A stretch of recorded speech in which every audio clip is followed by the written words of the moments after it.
Olson of Blaine, Washington. And he said that they were going to feature an Icelandic tapestry in Blaine, and if they'd be interested in Point Roberts. And I thought, well, I think so. So the more I read about the tapestry, I definitely were interested. And I met Claudia and Ingvar yesterday, and we're going to have a presentation.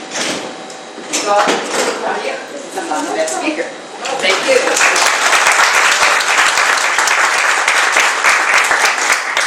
So we're going to do a sound test. Can all of you in the back hear me?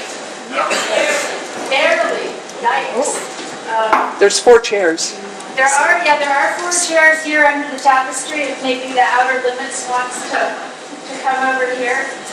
I can't really speak much louder, and especially for 30 minutes. But I will do my best. So thank you all so much. This is an absolute amazing crowd. We were thinking we'd have to wait till 6:15 and people would straggle in. We were all here early, and you did not straggle. So thank you all so much. And first, we're going to say a big thank you to Roberts Historical Society for hosting us. And we're following, with this tapestry, we're following the immigrant trail that Icelanders made when they came from the East Coast to the West Coast. And Blaine and Port Roberts are part of that trail. And so we're going to hear a little bit about that because there's some fun connections in the room. So as Polly mentioned, my name is Claudia Pettersson, and I'm the North American representative for this project. And we'll be listening and hearing and learning all about it for the next minutes. And it's something that's incredibly monumental in my mind and very, very dear to my heart. So, this is the man that Polly mentioned, Rob Olson. Maybe you know him. He's over in Blaine at the Blaine Icelanders. And he recommended to Polly that we should come here. And so we did. And Icelanders are a small group. There are only about 400,000 of them on the planet right now. And they love to keep records, and they love to stay connected. And they have an incredible website called Icelandic Roots that describes all of these connections. So, Polly and my husband Ingvar found out yesterday that they are 4th cousins once removed.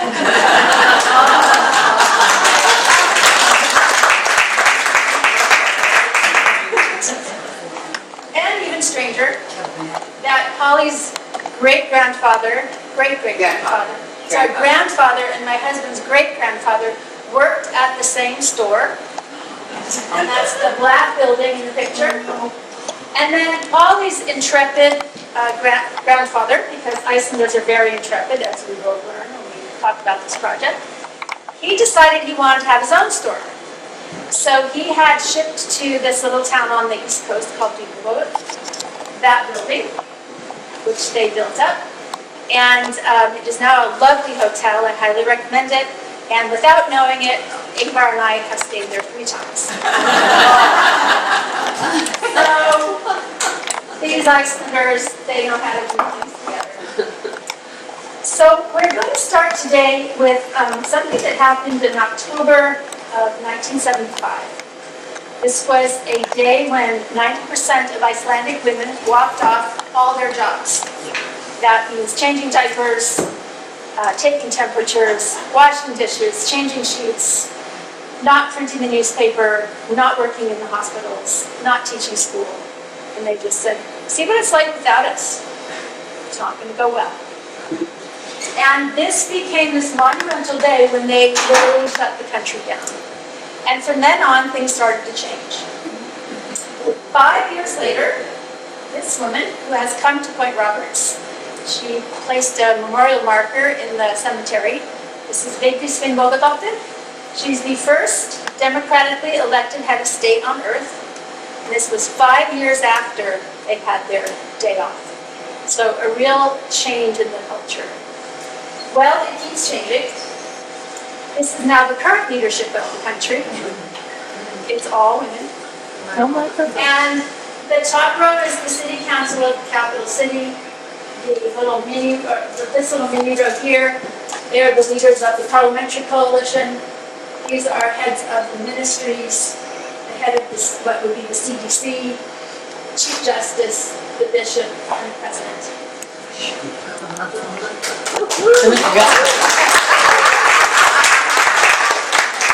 And most of the municipalities, all of the universities, and anything I'm forgetting about? Probably the head of like. Everything. It's always been run by women anyway, so So in that spirit, these three ladies, in 2011 or so, decided that they wanted to tell a story that was an old, ancient, medieval story from their history, which is what you see in the back, part of it, Njal Saga.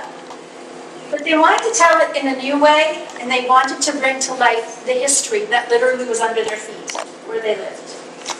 And here's an example.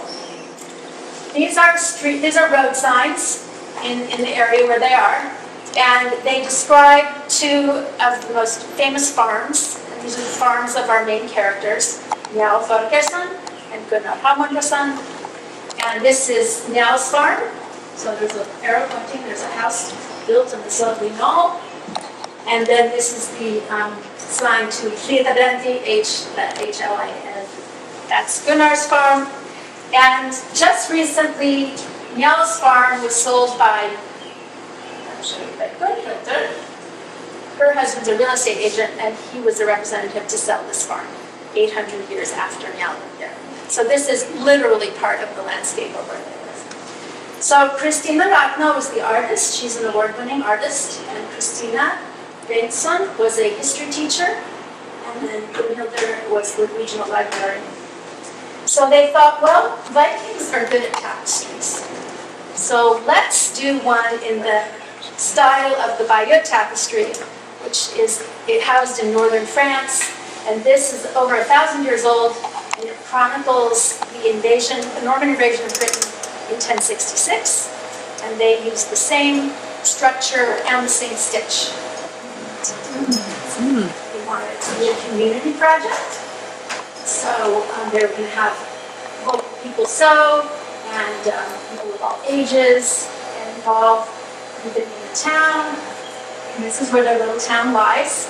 That's about 1,000 inhabitants, and it's 1.5 hours east of Reykjavik on the ring road. Oh, it's And most people just zip right through it.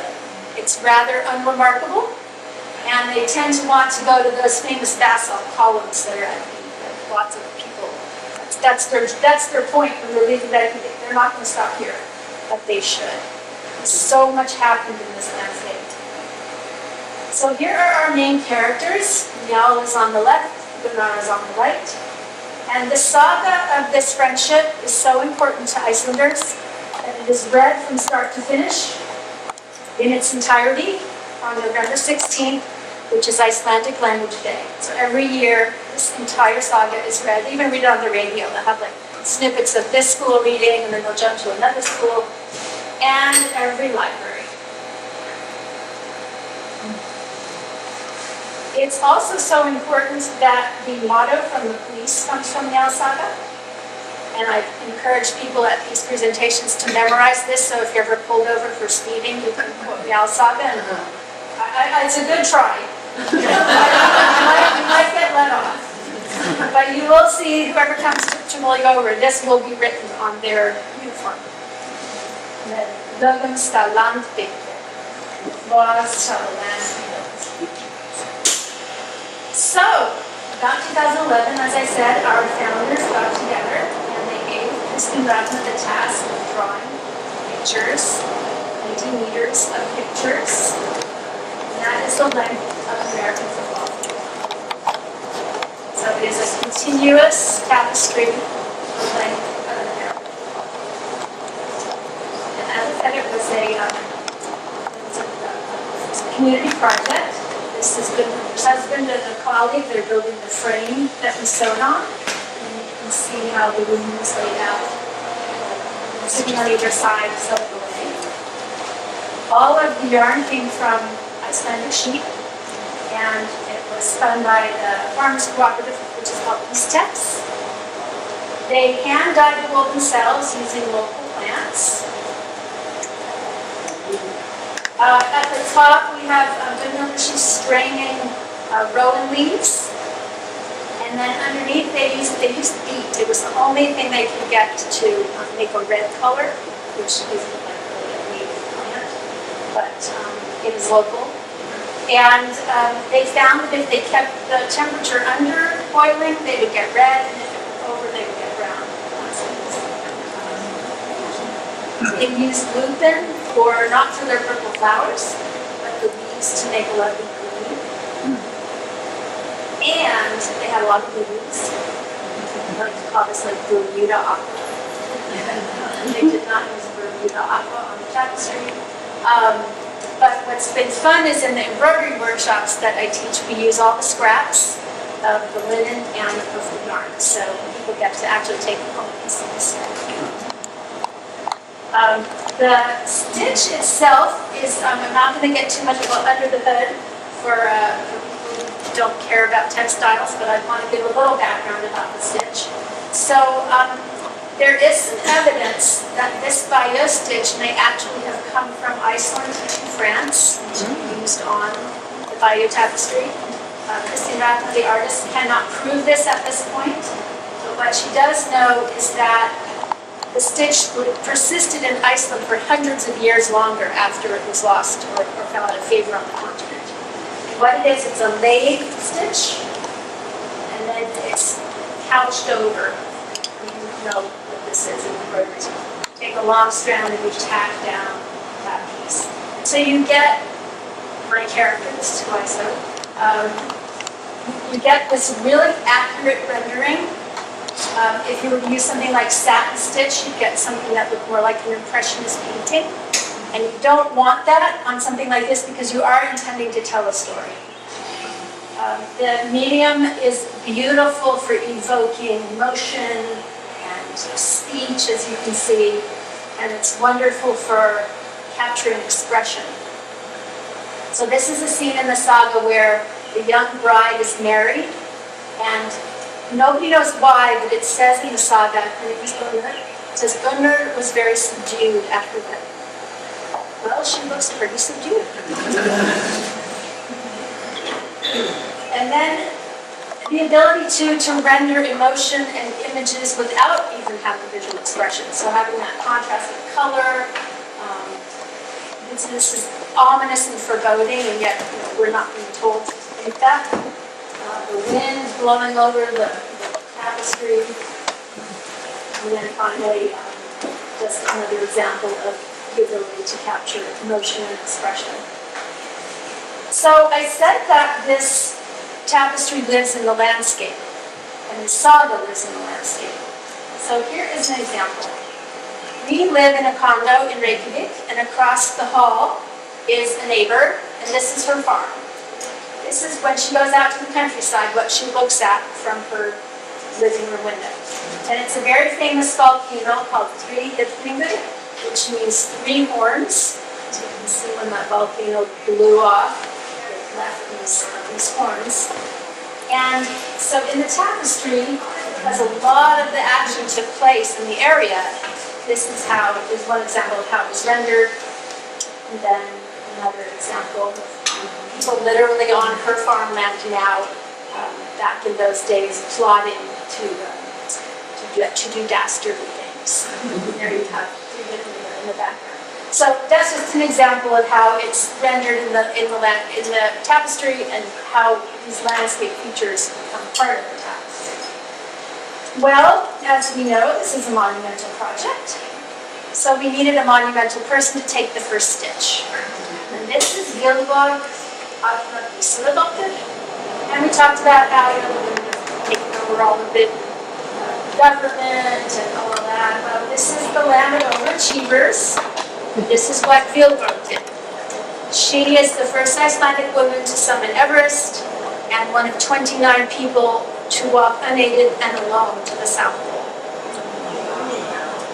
So she fits the bill to take the first stitch on 90 meters. But then this little community did something absolutely remarkable. I said it's a community project, but they meant the whole world. So they invited anyone and everyone to come and sew. And for 7 years and 7 months, the world came to sew. 150 countries, and if we include Wilborg, every continent. So here's just a tiny view of some of the people who would stop by.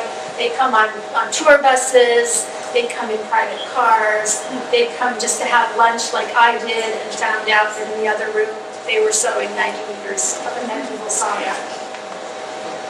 And all ages,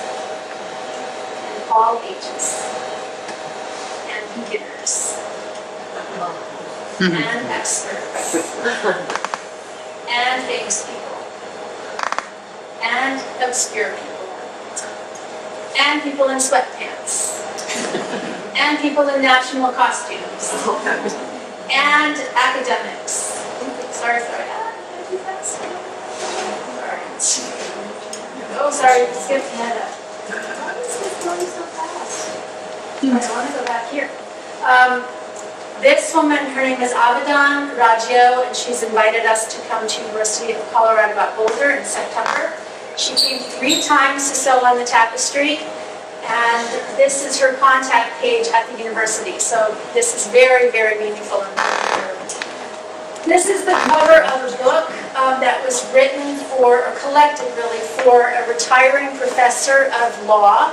His name is William Ian Miller. He wrote a fabulous book called Why Is Your Axe Bloody?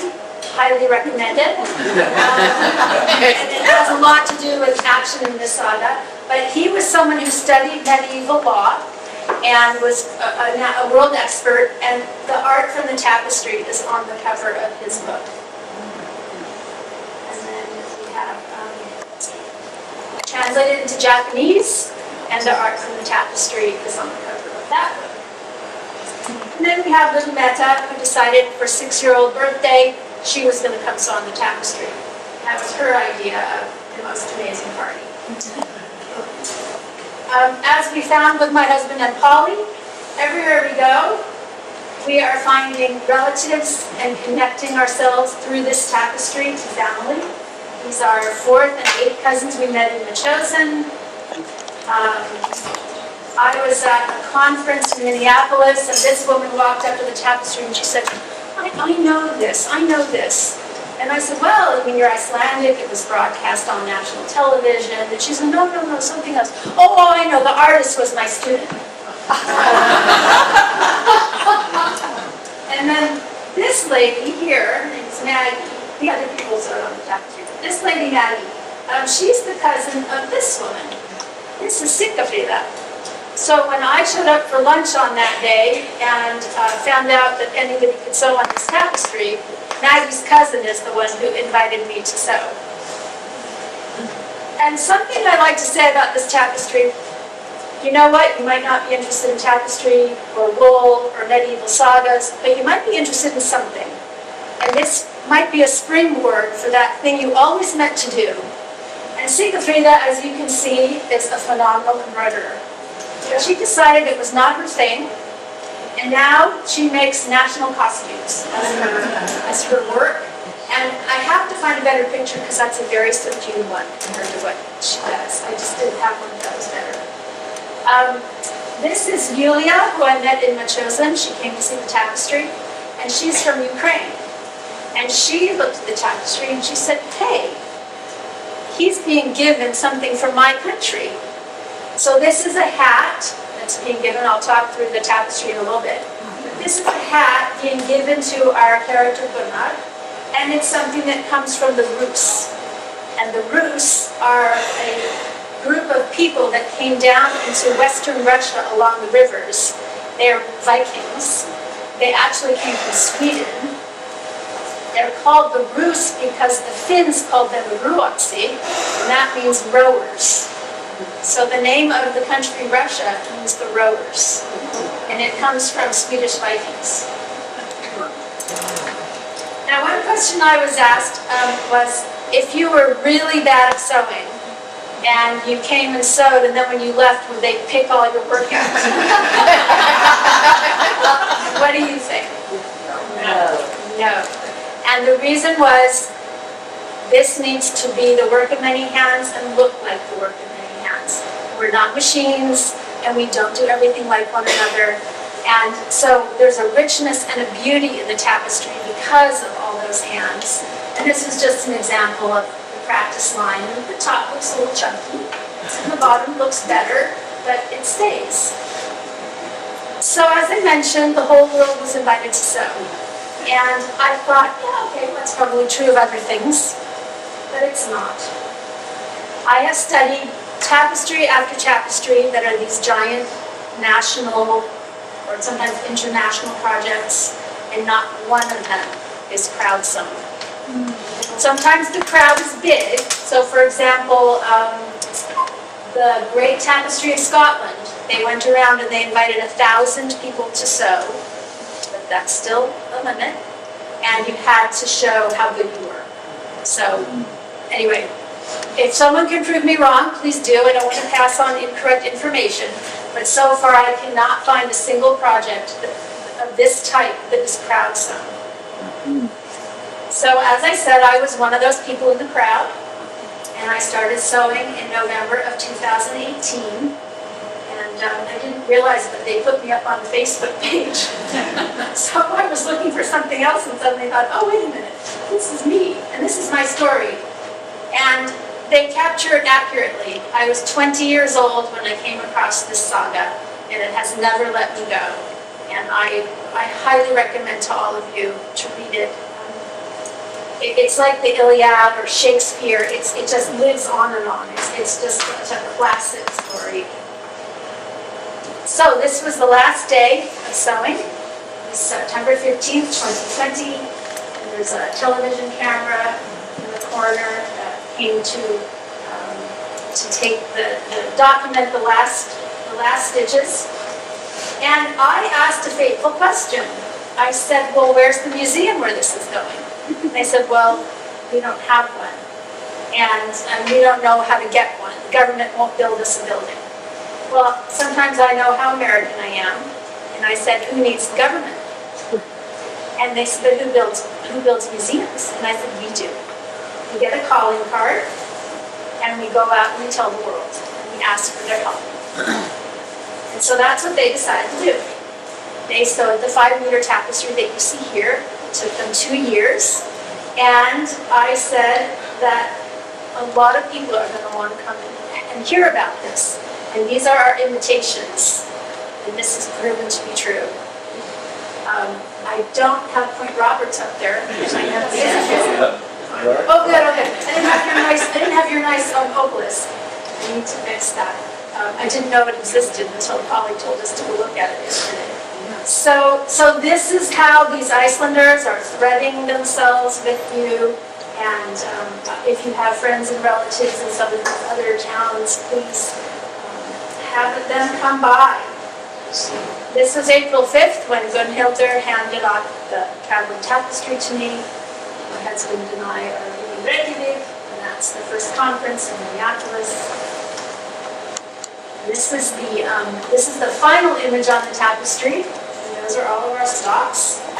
As I say, if you have friends, neighbors, relatives who want to come join us somewhere else, please do. And our hope is that a crowd-sewn tapestry will have a crowd-built museum. So before I go through the story of what's been sitting there behind you, these are just some ways that you can help.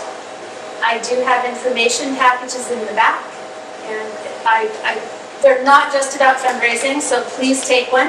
The people in Hvalsvöllur have written the whole story of how this came about, what the saga means to them. There's a catalog that tells the story of the excerpt that we have here. And then we do also have tapestry kits in the back, if anyone's interested in trying out this stitch. And that's what the info packets will look like. And I want to say in Icelandic, tusen takk, which means 1,000 thanks to all of you and to Polly for having us here today. And then if we want to put the lights up, I will tell the story of what is behind you.